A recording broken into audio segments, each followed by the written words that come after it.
Most nights I sit by the window with a cup of tea, watching the streetlights flicker in and out of sync. The neighborhood's never loud, just a low hum of distant cars and the occasional bark of a stray dog. For some, it might feel lonely, but after everything, the quiet is what I crave. My apartment is small, but it's mine. It smells faintly of cedarwood incense, though I haven't burned any in weeks. I keep my sister's picture on the bookshelf near the door. It's the last one we took together, almost 3 years ago. She's smiling, her arm draped around my shoulder like she always used to. My phone sits on the table in front of me, screen dark, but my eyes keep sliding to it, like they know what's coming. It rings every night at exactly 2:17 a.m., the caller ID blank. Mostly, I ignore it. Sometimes the temptation eats at me and I answer, but I never say a word. I don't need to. Her voice always breaks the silence first. It's muffled, static heavy, but clear enough to send chills down my spine. Tonight, though, I'm too tired to resist. My clock ticks closer to 2:17, and I find myself waiting. The second hand on my clock trembled toward 2:17. I hadn't touched my tea, but the steam curling from the mug had gone cold.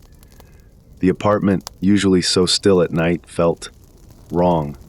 The soft hum of the refrigerator, the low creaks of the building settling, sounds I'd grown used to, seemed sharper, heavier, like they were pushing against the silence instead of filling it. Then came the phone. The vibration rattled the table, breaking the quiet, and the screen lit up.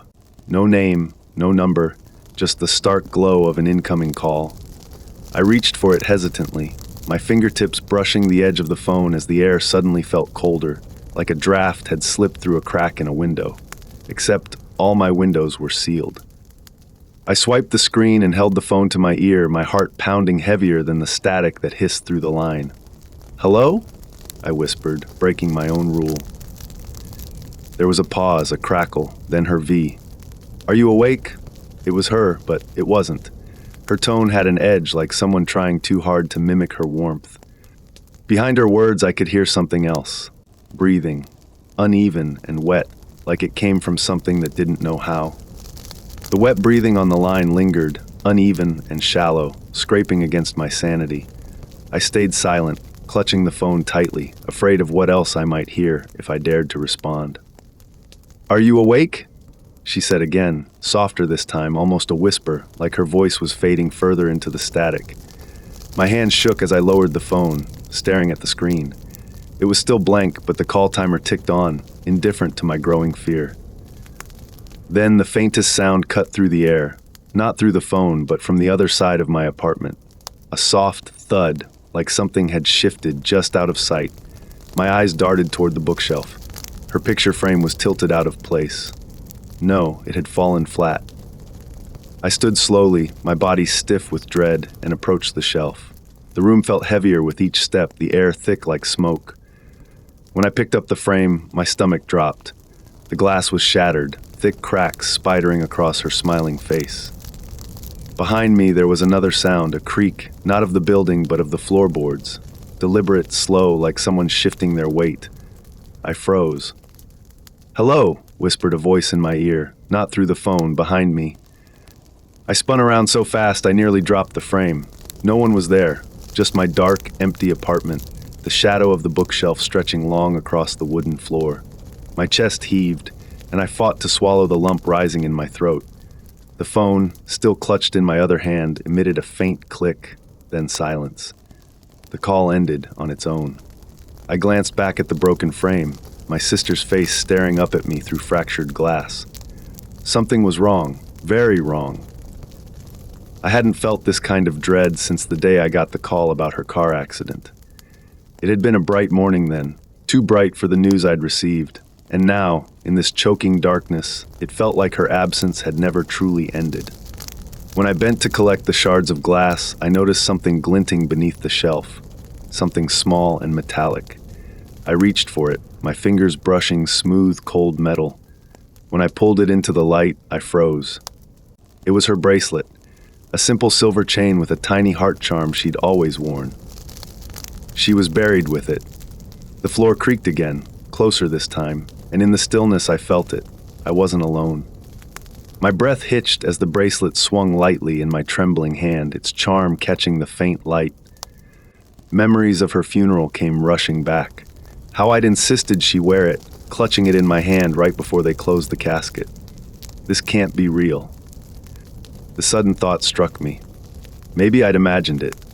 Maybe I was so exhausted, so weighed down by the pain I fought to ignore every day that my mind was slipping. But even as I tried to reason with myself, I couldn't ignore the growing unease suffocating the room. The air felt colder. The lights above me crackled sharply, casting erratic flashes across the walls, like warning flares from an unseen storm. My reflection in the nearby window caught my attention, an accidental glance that made my stomach churn. I stepped closer, squinting against the dark glass. At first, I thought I was imagining the small shape behind me, just on the edge of the shadows. But then it moved. A flicker, like a faint ripple in water, there, then gone. A shadow too defined to be a trick of the dim light. I stumbled back, knocking into the bookshelf.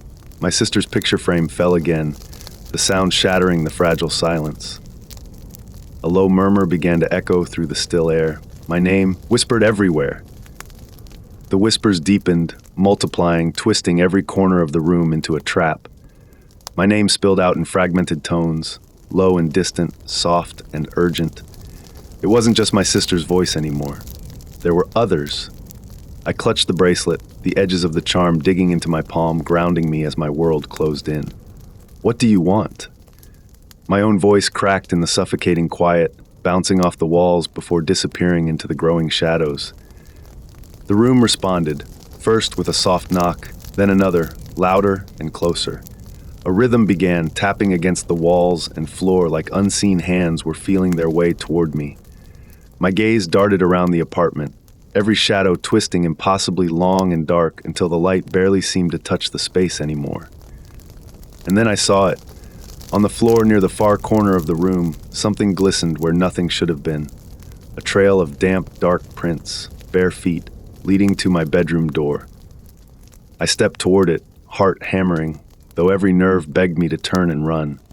The door opened slowly on its own, revealing a void of darkness, impossibly deep and endless. Beyond it, faintly, I heard her voice again. Come, you have to see. Beyond the door, the darkness pulsed, thick, breathing. I stepped inside, the air instantly colder, pressing against my skin like damp cloth. My bedroom was unrecognizable. The walls pulsed as if alive, smeared with handprints. Small ones, like hers. My phone buzzed violently in my hand, screen glowing with one word, answer. I did. Her voice spilled out, layered and wrong. You left me in the dark. The room began to twist. Shadows crawled upward, pulling from the corners like spilled ink in reverse. My reflection surfaced in the mirror across the room, but it wasn't me. It was her, smiling, but her eyes bled black and her mouth whispered even when mine didn't move. You didn't say goodbye, she hissed. I tried. I choked on the words, clutching the bracelet until it drew blood. The lights died. In the pitch black, I heard her breathing, a ragged whisper of decay, just inches from my face. Then a hand, icy skeletal, closed around mine. The bracelet slid from my palm. You should have come with me, she whispered. The last thing I saw before the darkness took everything was her face inches from mine, and the smile that wasn't hers.